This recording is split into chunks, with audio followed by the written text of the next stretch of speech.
Hi, and welcome to another edition of Plastic Models by a Regular Dude. This one is a little bit different than normal. In one of the comments on one of my videos, Pete Baez, on the 28th of March, he asked if I could show my models. The models I've completed, and so I thought, sure, why not? I think it's a good representation of progress from whenever I first got back into the hobby 3.5, 4 years ago, and what I'm able to do now. And again, my stuff isn't perfect, but there is a progression of getting better. So thanks, Pete Baez, for the request.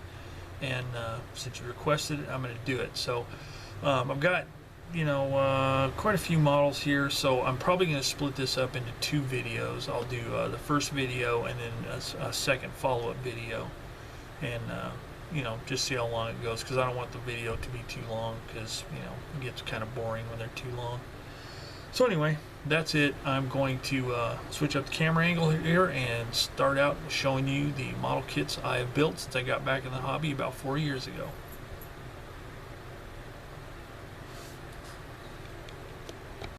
Alright, so here is the first first tank that I built when I got back into the hobby about 4 years ago. This is the Tamiya 1/35 scale Mobilwagen. And excuse me, this was actually bought for me as a gift in around 88, 89, and I had other kits I was working on, so I didn't actually get to this one at the time. Got married, had kids, and didn't get it out again until 4 years ago, whereupon I put it together and painted it. Now I tried some techniques here like washes and stuff like that wasn't all too successful, as you can tell by the splotchiness, but I was trying new things, and techniques had changed a lot since my modeling days in the 80s. So I put this together, had a lot of fun with it, went together well. There's some stuff about it I really don't care for, but there's some stuff that actually worked out pretty good. So that was the first of the models that got me back into building models. So that was the Tamiya Mobilwagen based on the Mark IV chassis by Tamiya. Okay, this kit here is the Monogram 1/32 scale Sherman T-34 Calliope, otherwise known as Screamin' Mimi. Right there. This kit here is an older kit. It was actually first molded around 75, I believe, and a kit like this, not this particular kit, but the same type of kit, was the first armor model I ever built back in around 76, 77, and this is what got me hooked on armor modeling. Now by today's standards, it's pretty simple. The molding's kind of soft in spots. There's not a whole lot of detail, not a lot of parts, but it was a really awesome kit in my opinion, and because of that, I've always really liked it. Now, what really got me hooked on these models was with the Monogram models, Shepard Payne, a modeler from way back when, well known for his dioramas and his really great modeling skills. He did a series of pamphlet type things for Monogram models, and they were called Tips on Building Dioramas. And this kit came with one of those, and it showed how he modified the vehicle and how he put it into a diorama setting, kind of telling a little story about the vehicle. And that's really what got me hooked. And those tips on dioramas were just really awesome. They were color, they were like 4 pages, and they're really cool. Now, I like to hang on to stuff, and I actually hung on to that, and this is it. This is the tips on building dioramas. This is the very one that I've had since 76, 77. You see all the creases. I'm folding it up, carrying it in my pocket, and reading it over and over again. That's what an impact it made on me. So this kid here, my son knew, I told him about it, and so he looked on eBay and he found one in an original 70s boxing. Some people refer to it as a white box by Monogram, and he got one for me, and I rebuilt it. And this is what I call, I do these once in a while, it's what I refer to as a nostalgia build. Building something I built way back when and just trying to do a little bit better. So this was the second model I built getting back into the hobby, and you know, I really liked it. You know, brought back a lot of memories. It was a lot of fun, and you know, I would definitely recommend it. And the nice thing about it is Revell re-released this one and another vehicle a few years ago, and you can buy these at some of the bigger hobby retailers like Hobby Lobby or someplace like that. But anyway, this was the second kit, the Sherman by Monogram.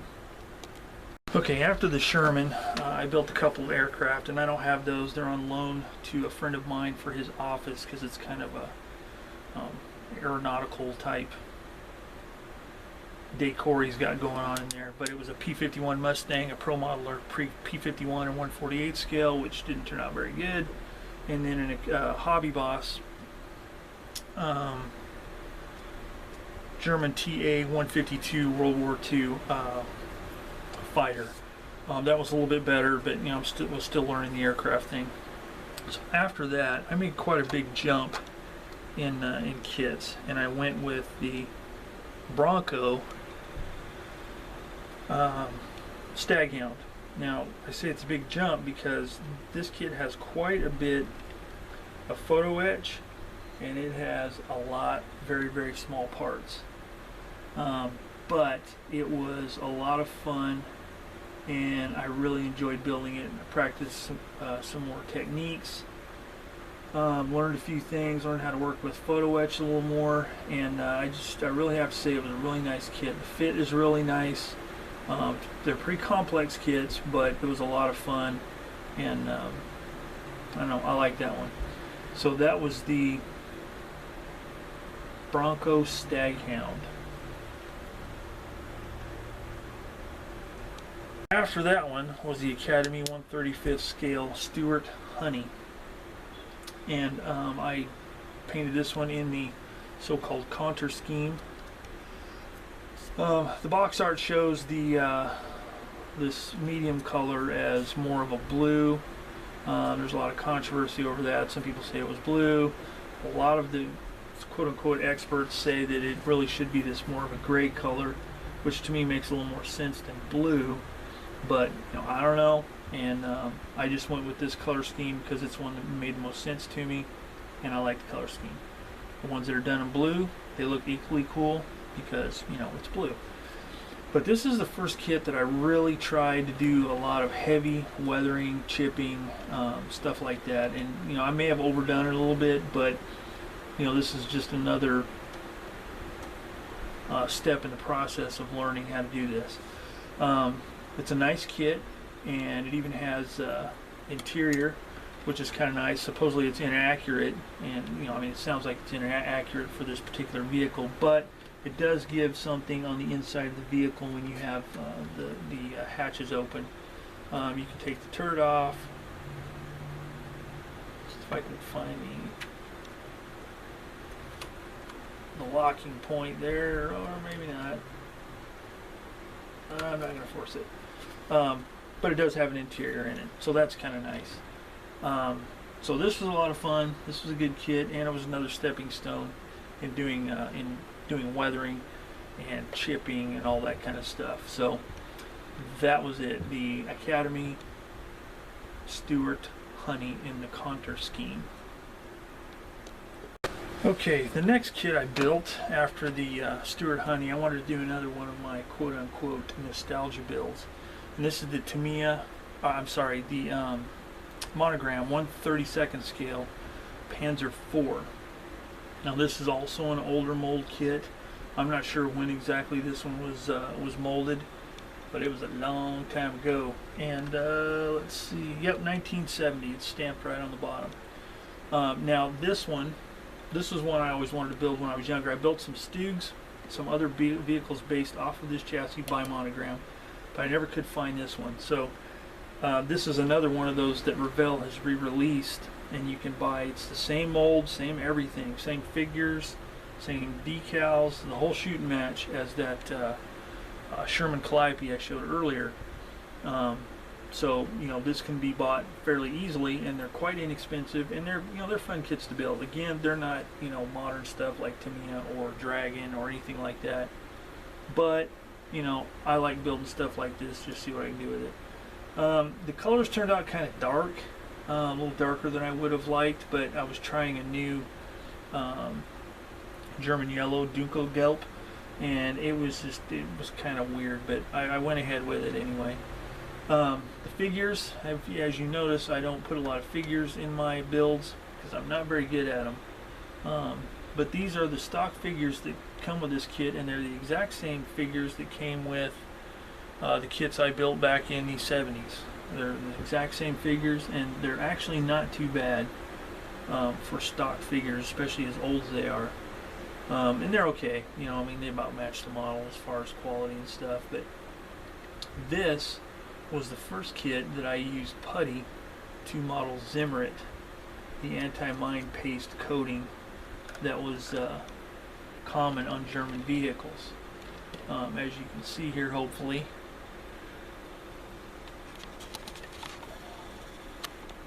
the Zimmerit on the back of the vehicle, the back plate, it was an anti-mine paste that they would put on there to keep enemy troops from packing magnetic mines on it.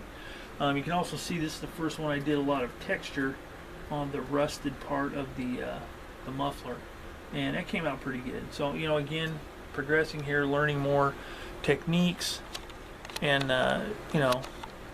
trying to expand a little bit. One nice thing about this kit, and it came with all these Monogram kits with the side skirts, is you could remove two panels and replace them with these two panels that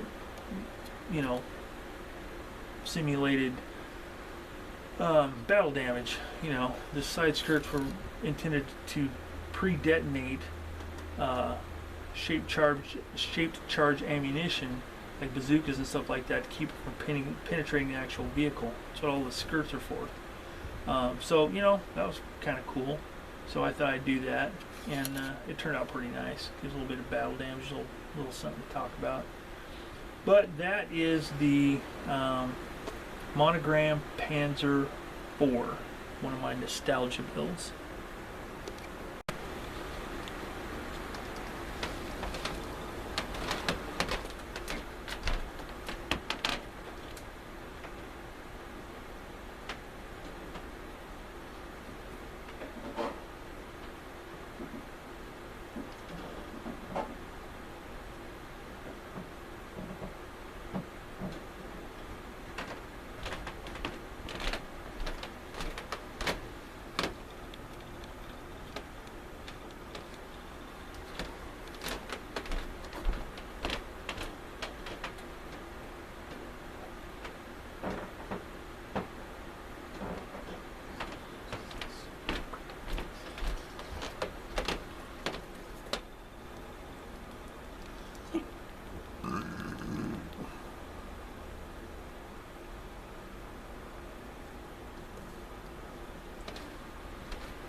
Okay, the next kit is the Tamiya M4A3E8, sometimes referred to as the Easy 8 because of the horizontal volute suspension system that it had, which was an improvement on the older vertical suspension system that the Shermans had. So it gave a better ride, hence the term Easy 8. This was a new toolkit when I built it a couple of years ago. Very nice kit, fit together really well, very nicely detailed, just no complaints at all, just a really nice kit. Now this kit marks a bit of a jump in the quality of my work. Now I'm not saying it's beautiful and awesome and all this kind of stuff, but I have improved the most between the last kit and this kit. I'm getting a better grasp on the weathering aspect. I've incorporated new techniques and types of weathering products, like pigments and stuff like that. So it's really making a difference in the way these come out. I did the figure in this one. He turned out a little bit better than normal, but you know, he was only half a figure, so that helped. But I added some extra stowage, fuel can, some extra personal gear on the back. So you know, this one just turned out really well. I like the fact that, you know, it's got some very nice cast texture on the turret and on the cast portions of the hull itself. You know, to me, is really paying attention to the small details like casting numbers and foundry marks. And this one, I did not use the kit decals. I used for the first time Archer dry transfers. And the nice thing about those, they're ultra thin. They just rub on, and they leave no raised film like a regular decal does. So you don't have to worry about any of your weathering products hanging up on there. And I was able to pick a unit that kind of meant something. In this case, 6 Armored Division, 15th Armored Regiment, I believe. But it was a unit that supported my grandfather's infantry regiment during World War II, during the closing stages of World War II. So that's why I did it with those markings. I wanted to do something kind of related to my grandpa's service. But a nice kit, making some progress here. I really like the way it turned out. Alright, next up is the Tamiya 135th scale Panther Ausführung D that I built for a buddy build with my good friend across the water, Steve Mottram. He has a YouTube channel, so you should look it up. It's got some good stuff. But he wanted to do a buddy build, so we did. We both did the Panther D, and he was kind enough to send me a book, a metal barrel across the water, so I could use them on this kit. So that's really awesome with Steve. He's a great guy, and it was fun doing this buddy build with him. But this is more departure for me.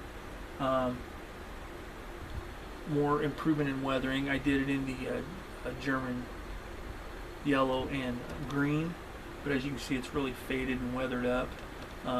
Added some more, you know, weathering products. Did more texture on the exhaust, so things are starting to look a little bit more realistic. Some chipping, stuff like that going on. Also with this kit, for the first time, I used individual link tracks. Now I originally tried a different brand, but then I ended up going with the Tamiya brand that's made specifically for this kit, and they turned out really nice. They don't take any glue or anything like that. They snap together, and it just gives you a really nice look. And if you were to take this side skirt off here, you can see that by using individual link tracks, you get the realistic sag of tracks that you just can't get with the one-piece vinyl or flexible styrene tracks. Individual link tracks, really the way to go on German vehicles or any vehicle that has sag to it. It just works out really well. I opted not to do a lot of battle damage and not too much wear and tear on it, because the Panthers during this part of the war really didn't last that long in combat. They broke down a lot, and so, you know, that's kind of the way I did it. I just went with the dirty look, but not too damaged. But really super nice kit. It's a new tool kit as well. A little bit newer than the Sherman I showed you, but it's just a really nice kit. Enjoyed building this one a lot. Enjoyed building it with Steve Mottram. 1/35 scale Panther D from Tamiya. Alright, next is the Academy 1/35 scale M4A3 Sherman with T34 Calliope. Now this one looks a lot like the other one that I did, but this is a different brand, different version, and a different turnout. This one was actually built for the person I mentioned earlier, Steve Mottram, the one I did the buddy build with. He started a group build, and basically it was called the M group build, and it was a group build, and the subject matter was anything that had an M in it. In this case, M4A3. So I chose this Academy kit, and it is actually a mashup of an Academy kit, and the rocket launcher portion is from an old Italeri kit. Now this kit right here, I actually spent a lot of time and effort on this one, in that I actually used a photo of this particular vehicle and modeled it after that photo. It is the vehicle's called Cold Storage. That's kind of its nickname. And I tried to replicate the photo as closely as possible. Now I don't have a photo handy, or I would show you, but it actually turned out pretty decent. But I also did a lot of scratch building on this kit. First, I did the individual link tracks by Kaizen, because the kit tracks are not the correct tracks for this particular vehicle. So I got the Kaizen tracks with these extended in connectors here, sometimes referred to as duck bills, because that's what the actual vehicle had. And excellent tracks. They're individual link tracks, and there's a lot of parts to each one, but they're well worth the effort. I used the kit decals, used the kit tow rope,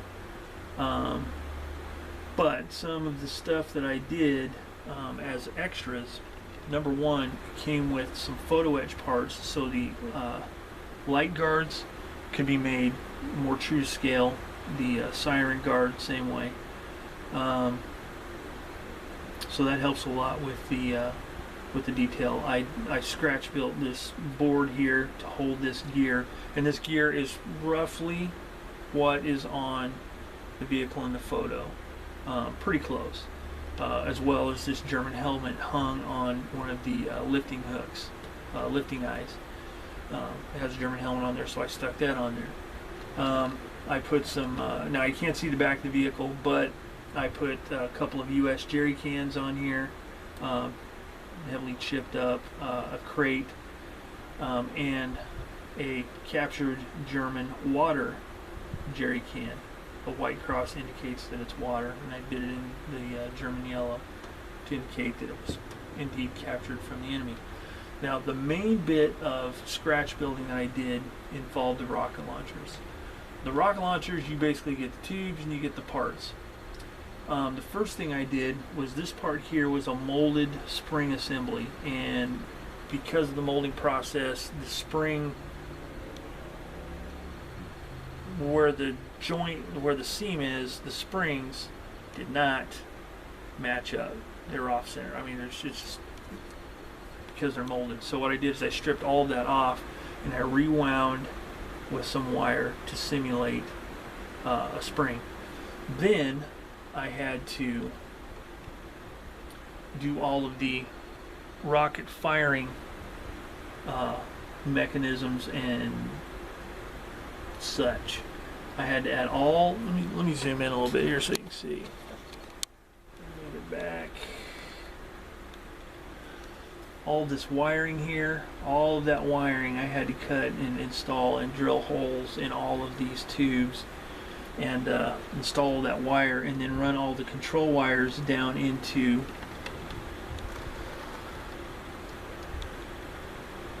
this periscope opening here, which is where, hopefully you can see that right in there, which is where the